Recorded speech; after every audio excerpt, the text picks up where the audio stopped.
അപ്പോൾ ഇതാട്ടോ നമ്മൾ എടുത്തേക്കണം ചിക്കൻ. അപ്പോൾ ചിക്കനെ കുറച്ച് ചെറിയ പീസായിട്ട് കട്ട് ചെയ്യാം.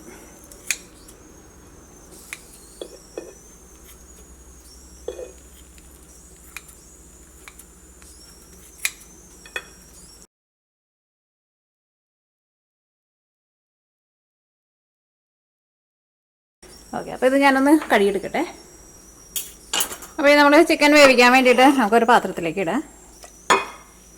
ഇതിലേക്ക് ഞാനിവിടെ ചേർക്കാൻ വേണ്ടിയിട്ട് ഇതാ ഇഞ്ചിയും പച്ചമുളകും എടുത്തിട്ടുണ്ട്.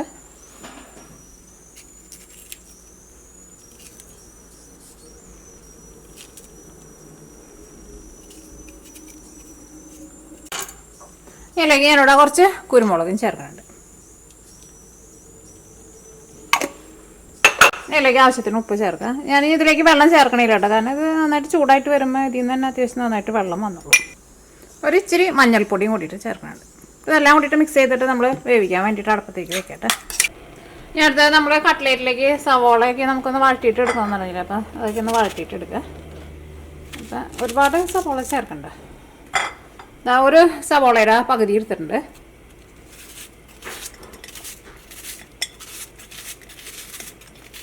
ഒരുപാട് തന്നെ ചെറുതാക്കിയിട്ട് കട്ട് ചെയ്യണ്ട, കാരണം ഇത് നമ്മൾ മിക്സിയിലിട്ടിട്ട് നമ്മൾ ചിക്കൻ്റെ കൂടെ നമ്മൾ അരച്ചിട്ടെടുക്കും. ഓക്കെ, പിന്നെ ക്യാപ്സിക്കം ഇത് പച്ച കളർ ക്യാപ്സിക്കം ഇത് ഇരുന്നിട്ട് ചെറുതായിട്ട് പഴുത്തേക്കെന്താ എടുക്കുമ്പോൾ എപ്പോഴും പച്ച കളർ എടുക്കണം കേട്ടോ. പച്ചയ്ക്കാണ് എപ്പോഴും ഫ്ലേവർ ഉള്ളത്, മറ്റേത് കാണാൻ ഭംഗിക്കുള്ളതേ ഉള്ളൂ. അപ്പോൾ ഒരു ഫുള്ള് എടുത്തില്ല, ഇതിൽ നിന്ന് ഒരു ചെറിയ കഷ്ണം മാറ്റി വെച്ചിട്ടുണ്ട്, കാരണം എത്രയ്ക്ക് ആവശ്യമുള്ളൂ. ഇല്ലെങ്കിൽ നമുക്ക് ആവശ്യത്തിന് ഓയിൽ ഒഴിച്ചിട്ട് നമുക്കൊന്ന് വഴറ്റിയിട്ട് എടുക്കുക. അപ്പോൾ ഈ നമ്മുടെ ചിക്കൻ എന്തായി നോക്കട്ടെ. ഇടയ്ക്കിടയ്ക്ക് ഞാൻ ഇളക്കിയിട്ട് കൊടുക്കണുണ്ടായിരുന്നു കേട്ടോ. ഇതപ്പോൾ ഇത് നല്ല ഡ്രൈ ആയിട്ട് വന്നിട്ടുണ്ട്. ചൂടായി കഴിഞ്ഞപ്പോൾ ഇതിനകത്ത് അത്യാവശ്യം നന്നായിട്ട് വെള്ളമൊക്കെ വന്നിട്ടുണ്ടായിരുന്നു കേട്ടോ. ആ വെള്ളമൊക്കെ വറ്റി വന്നിട്ടുണ്ട്. ഇതാ നമ്മുടെ ചിക്കനായിരുന്നാലും വെന്തിട്ടുണ്ട്. അപ്പോൾ നമ്മൾ തീ ഓഫ് ചെയ്യാം കേട്ടോ. ഇതിലേക്ക് നമുക്കൊരു 4 അല്ലി വെളുത്തുള്ളിയും കൂടിയിട്ട് ചേർക്കാം.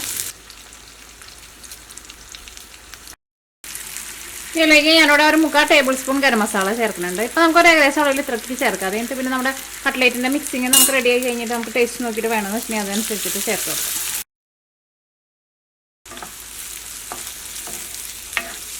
ഓക്കെ, അപ്പോൾ ഇത് എല്ലാവരും നന്നായിട്ട് വളർന്നു വന്നിട്ടുണ്ട്. ഇനി നമ്മൾ തീ ഓഫ് ചെയ്യാട്ടെ. അപ്പോൾ അങ്ങനെ നമ്മുടെ ചിക്കനും റെഡി ആയിട്ടുണ്ട്. ഇതിലേക്കുള്ള നമ്മുടെ ക്യാപ്സിക്കം സവാളയ്ക്ക് വളർത്തിയതും റെഡി ആയിട്ടുണ്ട്. അപ്പോൾ ചിക്കൻ ഇരുന്നിട്ടൊന്ന് ചൂടാറിയിട്ടുണ്ട്. ഇത് നമുക്ക് മിക്സിയിലിട്ടിട്ട് അരച്ചിട്ടെടുക്കുക. ഫസ്റ്റ് നമുക്ക് ഇത് അരച്ചിട്ടെടുക്കുക. അത് കഴിഞ്ഞിട്ട് നമ്മുടെ സവാളയും ക്യാപ്സിക്കം ഉണ്ടല്ലോ അത് നമുക്ക് അരച്ചിട്ടെടുക്കാം. അപ്പോൾ നമുക്ക് 2 ട്രിപ്പായിട്ട് നമുക്ക് അരച്ചിട്ടെടുക്കാം. അപ്പോൾ നമ്മുടെ ചിക്കൻ നമ്മൾ അരച്ച് എടുത്തിട്ടുണ്ട്. ഇനി എന്താ ചെയ്യണമെന്ന് വെച്ചിട്ടുണ്ടെങ്കിൽ നമ്മൾ ഈ സവാള ഇതൊക്കെ കൂടിയിട്ട് നമ്മൾ വഴറ്റി വെച്ചിട്ടില്ലേ, ഇതിനകത്ത് കുറച്ച് ഓയിലുണ്ട്. ഈ ഓയിൽ എടുക്കണ്ട, ഇത് മാത്രം കൊണ്ട് മാറ്റി വയ്ക്കുക. അതിൻ്റെ നമ്മൾ ഇപ്പോൾ അരച്ചെടുത്തേക്കുന്ന ചിക്കൻ ഉണ്ടല്ലോ, ആ ചിക്കൻ ഞാൻ ചെറുതായിട്ടൊന്ന് വറുത്ത പോലെ എടുക്കുന്നുണ്ട്. വറുക്കാണ്ടും നിങ്ങൾക്ക് റെഡിയാക്കിയിട്ട് എടുക്കുക, പക്ഷേ എനിക്ക് ചെറുതായിട്ടൊന്ന് വറുത്തിട്ട് ഉണ്ടാക്കുന്നത് ഇഷ്ടം. അപ്പോൾ നമ്മൾ ഇതിലേക്ക് നമ്മൾ മിക്സിയിലിട്ടിട്ട് നമ്മൾ റെഡിയാക്കിയിട്ട് എടുത്തേക്കുന്ന ചിക്കൻ ചേർക്കട്ടെ. അപ്പോൾ ഞാൻ ഇതിലേക്ക് ഓയിലിന് പകരം ബട്ടറാണ് ചേർക്കുന്നത്. ഒരു 2 ടേബിൾ സ്പൂൺ ബട്ടറായിട്ട് ചേർക്കുന്നത്, അല്ലെങ്കിൽ ഓയിൽ ഒഴിക്കാം.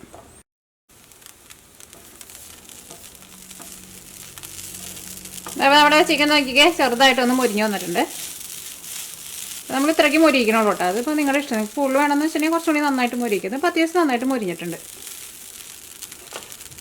ഓക്കെ, അപ്പോൾ ഈ നമ്മൾ തീ ഓഫ് ചെയ്യാണ്. ഞാൻ അടുത്തത് നമ്മൾ ക്യാപ്സിക്കം എല്ലാം നമ്മൾ വഴറ്റി വെച്ചിട്ടില്ല, അത് നമുക്ക് മിക്സിയിലിട്ടിട്ട് നമുക്കൊന്ന് കറക്കിയിട്ടെടുക്കാം. അപ്പോൾ അത് നമ്മൾ മിക്സിയിലിട്ടിട്ട് നമ്മൾ കറക്കിയെടുത്തിട്ടുണ്ട്. അത് നമുക്കൊരു ബൗളിലേക്ക് ഇടാം. ഇതിലേക്ക് നമ്മൾ ചിക്കൻ ചേർക്കാം കേട്ടോ. അത് ചിലപ്പോൾ ചെറിയ പാത്രം ആവാമോ നോക്കട്ടെ. കാരണം ഇതിലേക്ക് നമ്മൾ ഉരുളക്കിഴങ്ങും കൂടിയിട്ട് ചേർത്തിട്ട് നമുക്കൊന്ന് കുഴച്ചിട്ടെടുക്കണം. ഇതെല്ലാം കൂടിയിട്ട് നമുക്ക് മിക്സ് ചെയ്യാം. എൻ്റെ അടിയിൽ നമ്മുടെ ക്യാപ്സിക്കത്തിൻ്റെ പേസ്റ്റ് എടുക്കണുണ്ടല്ലോ, അതും കൂടിയിട്ട് മിക്സ് ആവണം. ഇത് കുറച്ച് ചെറിയ പാത്രം, ഞാൻ കുറച്ച് വലുതിലേക്ക് പാർത്തുണ്ട്.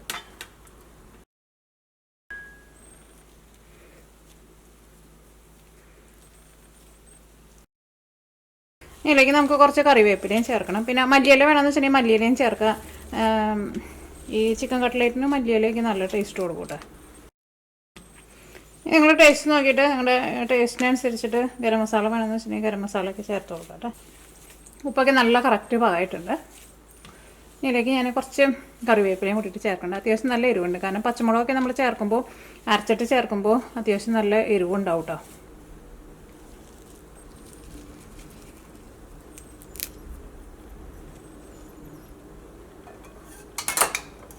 പിന്നെ നിങ്ങൾ കുറച്ചും കൂടി ഒരു ആഘോഷമൊക്കെ ആയിട്ട് ഉണ്ടാക്കുന്നുണ്ടെന്ന് വെച്ചിട്ടുണ്ടെങ്കിൽ സവോള വേണമെന്ന് വെച്ചിട്ടുണ്ടെങ്കിൽ സെപ്പറേറ്റ് വഴറ്റിയിട്ട് ഇതിൻ്റെ കൂടെ ചേർക്കട്ടോ.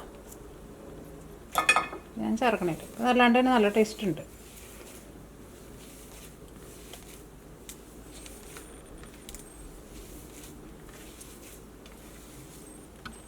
അപ്പോൾ ഇതിലേക്ക് ഞാനിവിടെ ഒരു ചെറിയൊരു സവോള നല്ല പൊടിയായിട്ട് കട്ട് ചെയ്തിട്ട് സെപ്പറേറ്റ് നമുക്ക് കുറച്ച് സവോള ചേർക്കാം.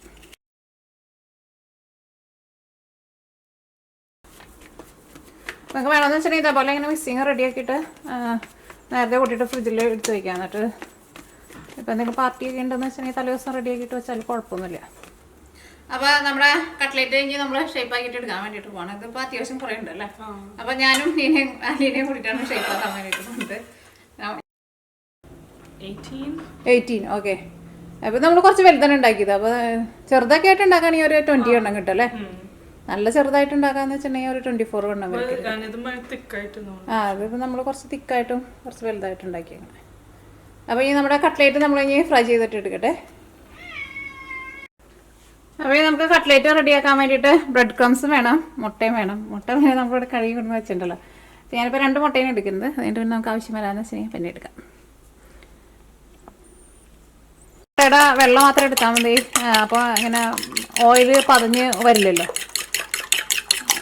പക്ഷെ ഞാൻ മുട്ടയുടെ ഫുള്ളായിട്ട് എടുക്കുന്നുണ്ട്. ഓയിൽ പതഞ്ഞാലും കുഴപ്പമില്ല. അത് കുറേയൊക്കെ ഉണ്ടാക്കുമ്പോൾ ഉള്ളതാണ് കുഴപ്പം. ഇതിപ്പോൾ നമുക്ക് അത്യാവശ്യം ഉണ്ട് ഉണ്ടാക്കാൻ വേണ്ടിയിട്ട്. അപ്പോൾ ഞാൻ റെക്കോർഡ് ഓഫായിരുന്നു. ആദ്യം കട്ട്ലേറ്റ് ഞാൻ മുട്ടയിലൊന്ന് ഡിപ്പ് ചെയ്തിട്ട് പിന്നെ ബ്രെഡ് ക്രംസിലേക്ക് ഇട്ടിട്ട്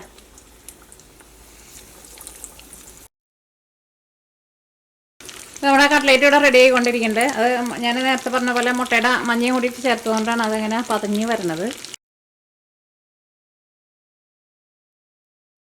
അങ്ങനെ ഞങ്ങളുടെ കട്ട്ലേറ്റ് റെഡി ആയിട്ടുണ്ട്.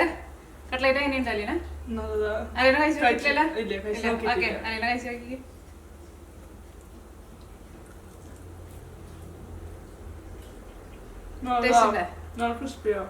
പുറത്ത് നല്ല ക്രിസ്പി, ഉള്ളില് നല്ല സോഫ്റ്റ് ആയിട്ട്. ഞങ്ങളുടെ നീന വന്നിട്ടുണ്ടായിരുന്നു. നീന അവിടെ പോയിരുന്നിട്ട് കഴിക്കാണ്. നീന കഴിച്ചു കഴിയുമ്പോ എന്താ പറഞ്ഞ നീന? എന്ത് കട്ട്ലേറ്റാന്ന് പറഞ്ഞാൽ ഞങ്ങൾ പറഞ്ഞിട്ടുണ്ടായിരുന്നില്ല. നീന പറഞ്ഞത് ആദ്യം പറഞ്ഞു ക്രാബാണോന്ന് ചോദിച്ചു, പിന്നെ ചോദിച്ചു ഷ്രിമ്പാണോന്ന് ചോദിച്ചു. അതിലേക്ക് നമ്മള് ക്യാപ്സിക്കം കൂടിയിട്ട് നമ്മൾ അരച്ച് ചേർത്തിട്ടുണ്ടായിരുന്നില്ലേ. ഞാൻ പറഞ്ഞു അങ്ങനെ ഉണ്ടാക്കിയേ ഭയങ്കര ടേസ്റ്റ് ഉണ്ടാവുന്നല്ലേ. സാധാരണ അങ്ങനെ ആരും ഉണ്ടാക്കാറില്ല എന്നാണ് എനിക്ക് തോന്നണേ. പക്ഷെ ഇതേപോലെ ഉണ്ടാക്കിയിട്ടുണ്ടെങ്കിൽ നല്ല നല്ല ടേസ്റ്റ്. ചിക്കന്റെ ഒരു ഫ്ലേവർ അല്ല ശരിക്കും, ഒരു ക്രാബിന്റെ ഷ്രിമ്പിന്റെ ഒക്കെ ഒരു നല്ല മീറ്റ് ആയിരുന്നാലും നല്ല സോഫ്റ്റ് ആയിട്ട് വന്നിട്ടുണ്ട്. അപ്പൊ നിങ്ങള് ക്രിസ്മസിന് കട്ട്ലേറ്റ് ഒക്കെ ഉണ്ടാക്കണ്ടെങ്കിൽ ഇതേപോലെ ഉണ്ടാക്കി നോക്കാം അല്ലേ.